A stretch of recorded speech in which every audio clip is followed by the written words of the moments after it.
पूरी दुनिया में मशहूर, भारत की सबसे बड़ी और पुरानी, राष्ट्रीय और अंतर्राष्ट्रीय पुरस्कारों से सम्मानित नौटंकी लोक संगीत की पहचान गंगा प्रस्तुत करते हैं अपनी नई नौटंकी।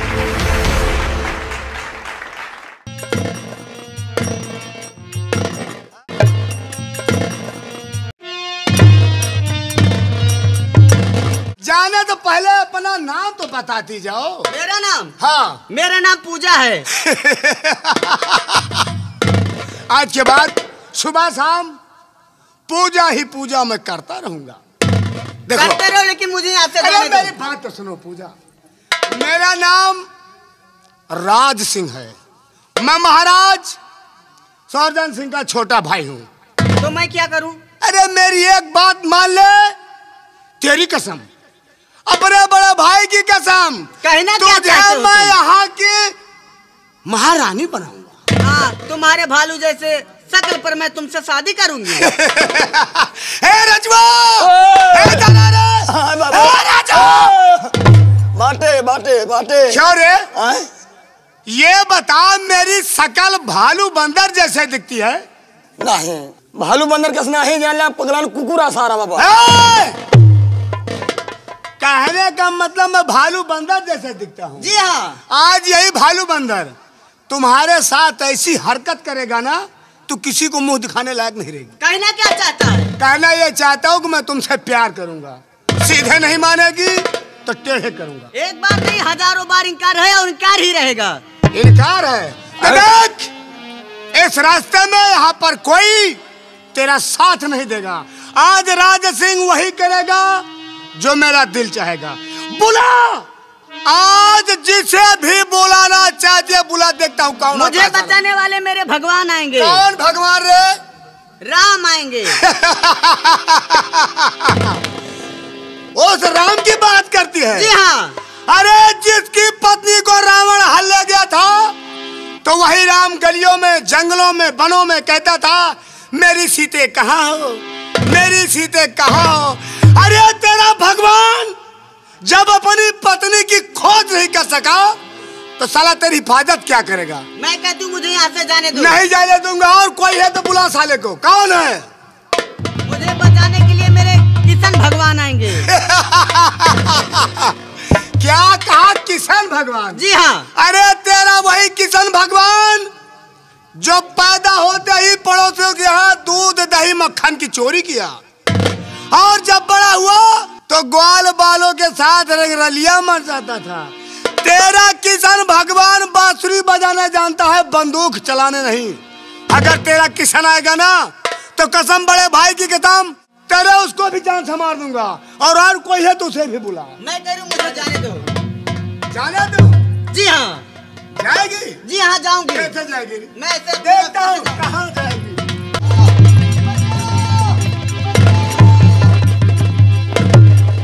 खूब बढ़ाते हो चचा तुम पुरखों का नाम।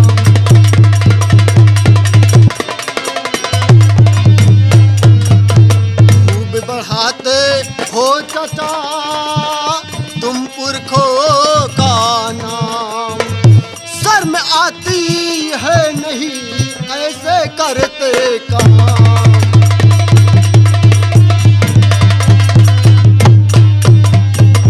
और हर जगह पहुंचता बीच में तोपाजी शैतान। और हर जगह पहुंचता बीच में तोपाजी शैतान।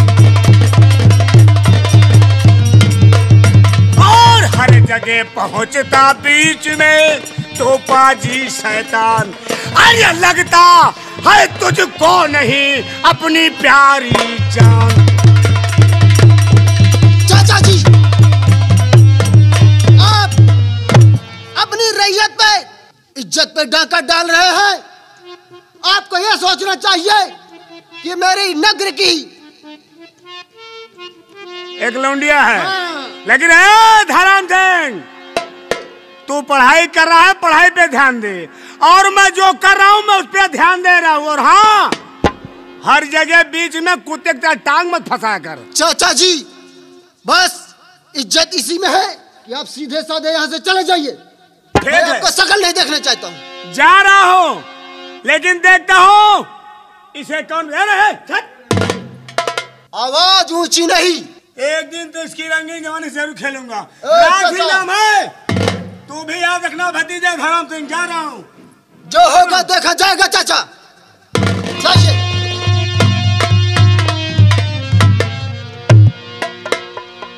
देवी जी। धर्म सिंह, मैं आपका एहसान जिंदगी भर नहीं भूलूंगी।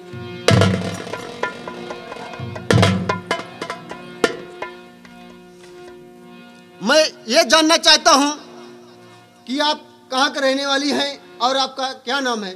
मैं जी हाँ। मेरा नाम पूजा है और मैं सेठ पन्ना लाल की बेटी हूँ। क्या आप पूजा हैं? जी हाँ। और सेठ पन्नालाल की बेटी हैं आप? जी हाँ। ओ ये बात है, तो ये बतलाइए आप अकेले इस वक्त कहाँ जा रही थी? मैं स्कूल जा रही थी और ये रास्ते में मुझे छेड़ने लगा। ये बात है? जी हाँ। ठीक है, अब आप अपने घर को चलिए, मैं आपको आपके घर तक छोड़ देता हूँ। बहुत अच्छा। पूजा जी। जी हाँ। हम लोग घर के लिए प्रस्थान करते हैं, लेकिन मैं जानता हूँ कि आपका चेहरा एकदम खुशी से प्रफुल्लित है। आप क्या कहना चाहती हैं? सुनो, मैं आपसे कुछ कहना चाहती हूँ। क्या कहना चाहती हैं पूजा? सुनो ना। बतलाइए।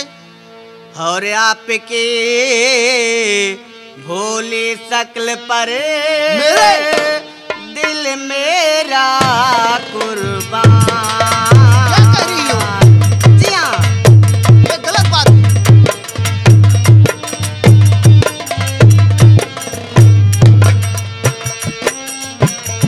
और आपके भोली शक्ल पर दिल मेरा कुर्बान।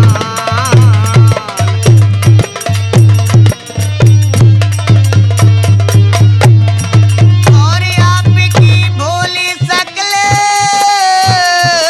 पर दिल मेरा कुर्बान। और हंस के गले लगाइए वरना दे।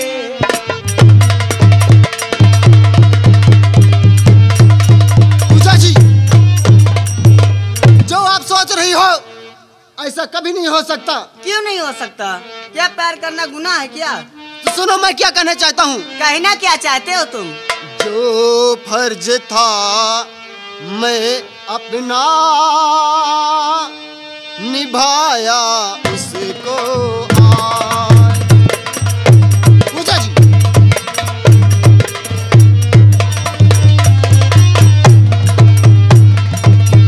जो फर्ज था मैं अपना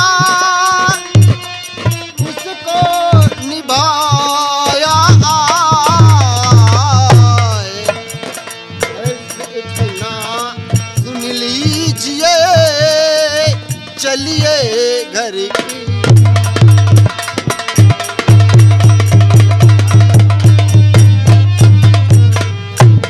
पूजा जी, जी हाँ। ये प्यार मोहब्बत की बातें मत मुझसे करो, क्योंकि अभी आप नादान हो और आप घर को चलिए।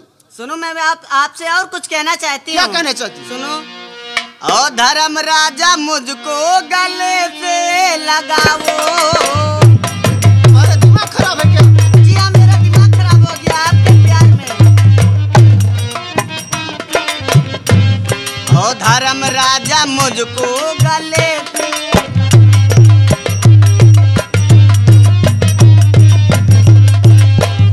धर्म राजा मुझको गले से लगाओ।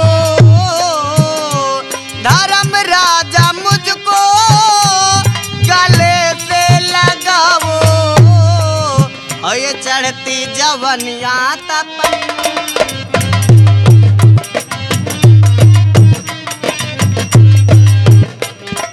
पूजा जी। जी हाँ।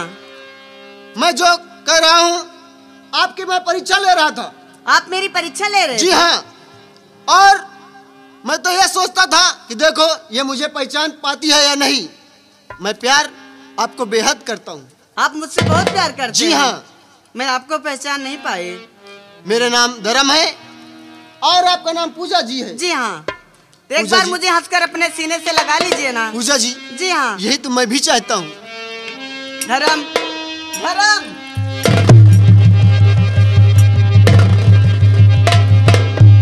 पूजा जी, जी हाँ। मैं आपसे कुछ कहना चाहता हूँ। कहना क्या चाहते हो मेरे राजा? ओ, ओ, ओ,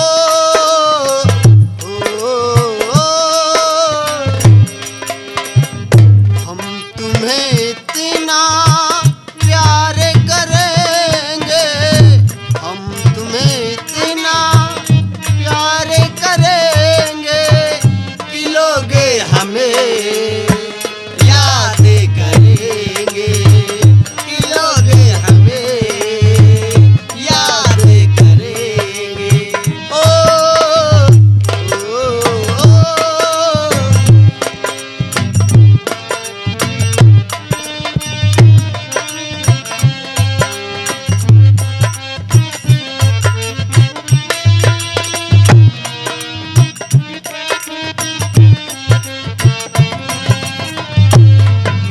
हम भूले तो हम हर जाई, तुम भूले तो तुम हर जाई, तुम भूले तो हम हर जाई,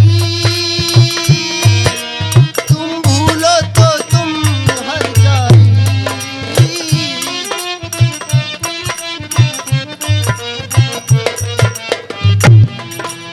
हमने आज कसम उठाई, हमने आज कसम खाई, साथ जिएंगे साथ मरेंगे, साथ जिएंगे साथ मरेंगे कि लोग हमें याद करेंगे। पूजा जी, जी हाँ। बहुत देर हो रही है, अब हम लोग घर को चलते हैं। ठीक है, चलो ना। चलिए।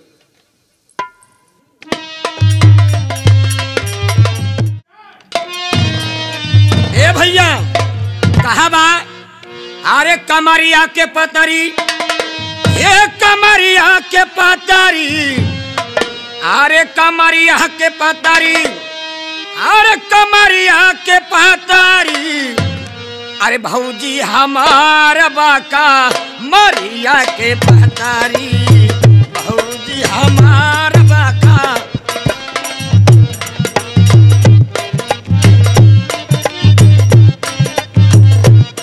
ए कमरिया के पतरी का मरिया के पतरी,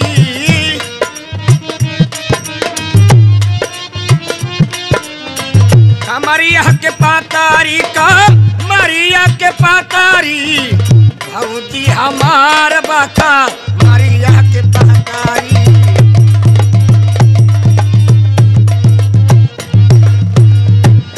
ये साड़ी साया ऊने के मनहु न भावे,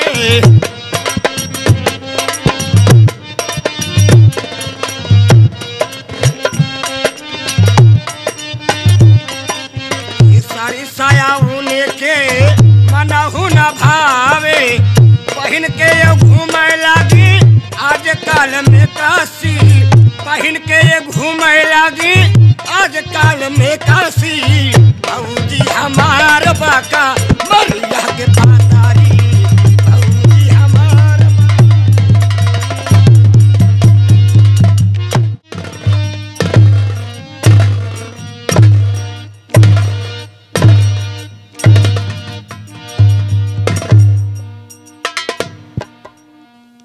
वाह,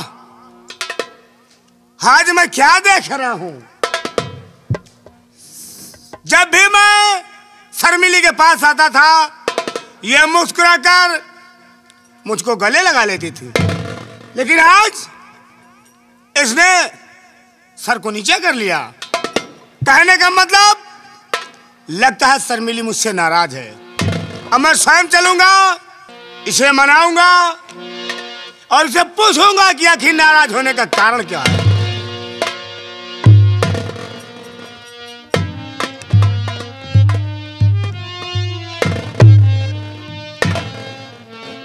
क्या बात है मेरी जान, मेरी दिलरुबा, कारण क्या है जो आज तुम मुझसे अपना चेहरा मोड़ रही हो?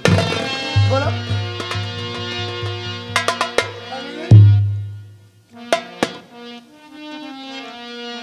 मैं तुमसे कुछ कहना चाहता हूँ। क्या कहना चाहते हो? सुनो।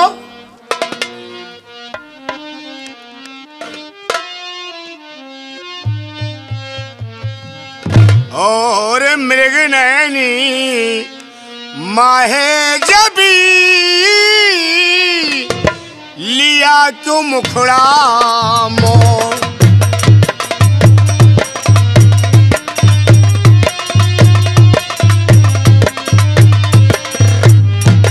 और मृग नैनी माहे जबी लिया क्यों मुखड़ा मोर।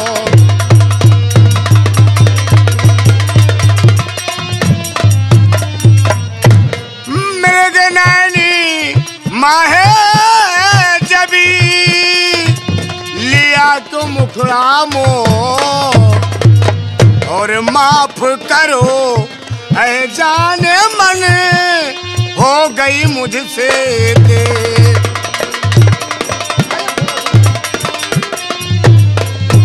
और माफ करो ऐ जाने मन हो गई मुझसे देर।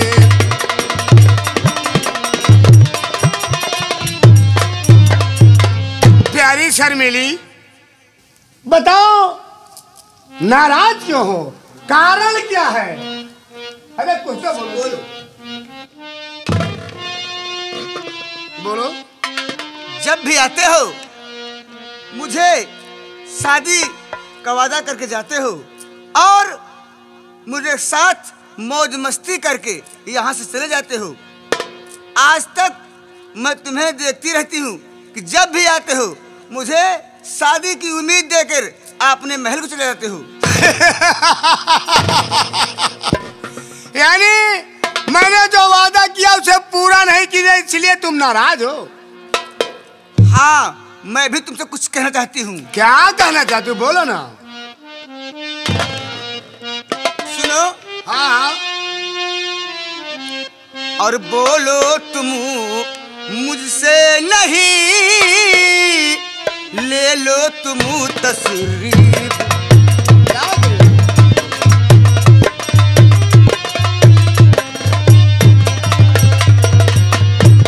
और बोलो तुम से नहीं ले जाऊं।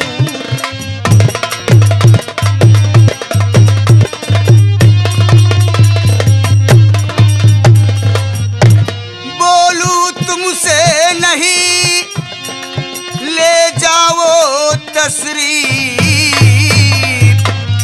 बोलूं तुमसे नहीं ले जाऊं तशरीफ। और झूठ सुनिए। हाँ। और झूठ मुझसे तुम कहते आते हो करीब।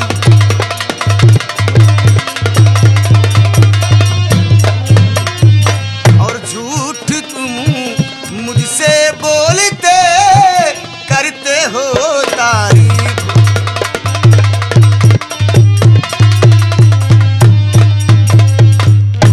कहने का मतलब, जब भी आते हो तुम मुझसे झूठ बोलकर अपने महल को जाते हो कि शर्मिली बाई तुमसे मैं एक नए दिन शादी रचाऊंगा। शादी नहीं तो मेरी बर्बादी कर रहे हो। जब भी आते हो मेरे साथ मस्ती मगन होकर चले जाते हो। अरे प्यार तो तुमसे करता हूँ, फिर मस्ती किसके साथ करूंगा? मजे किससे?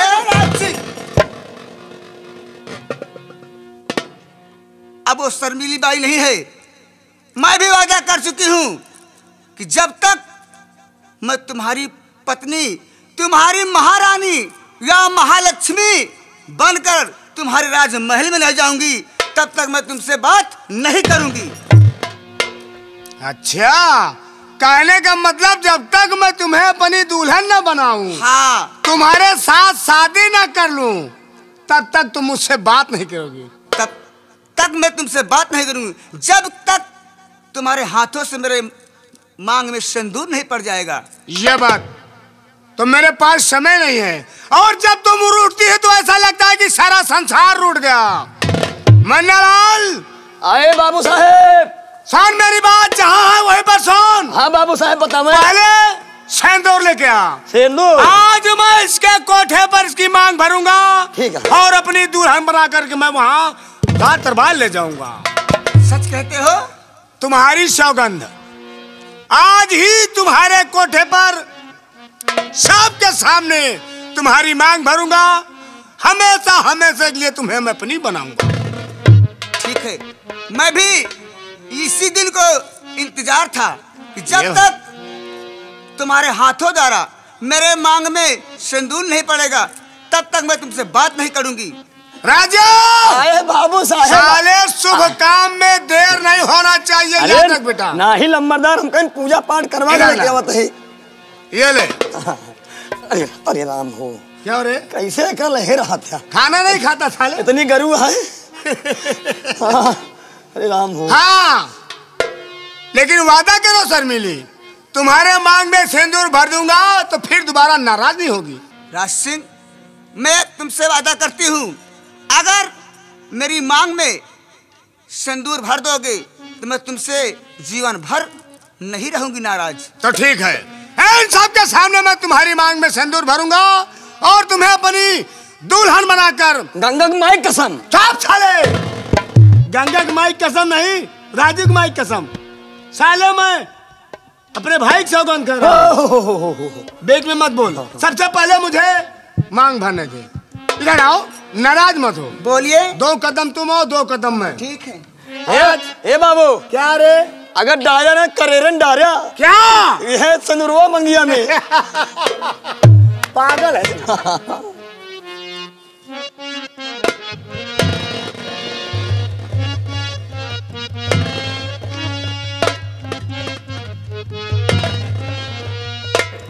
आज मैं तुम्हारी पत्नी हो चुकी हूँ।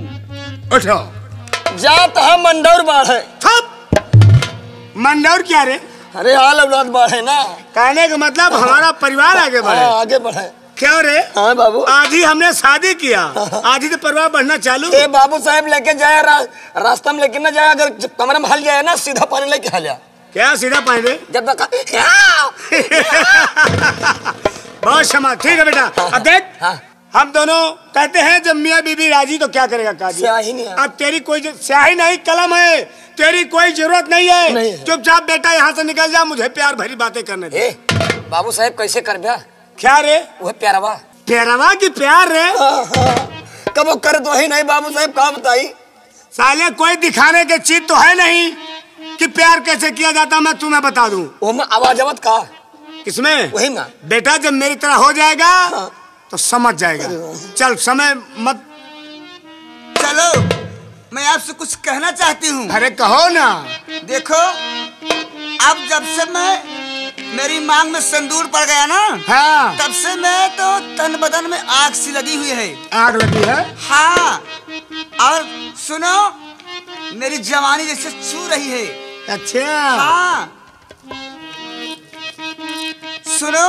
हाँ हाँ बोलो ना। अरे बढ़ी गई ला पीरा पिया, अरे सच कहतानी।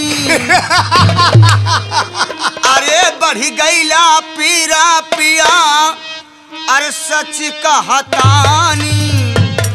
अरे जैसे चूहे महुआ राजा, अरे जैसे चूहे महुआ राजा, चूहे मोर जवानी।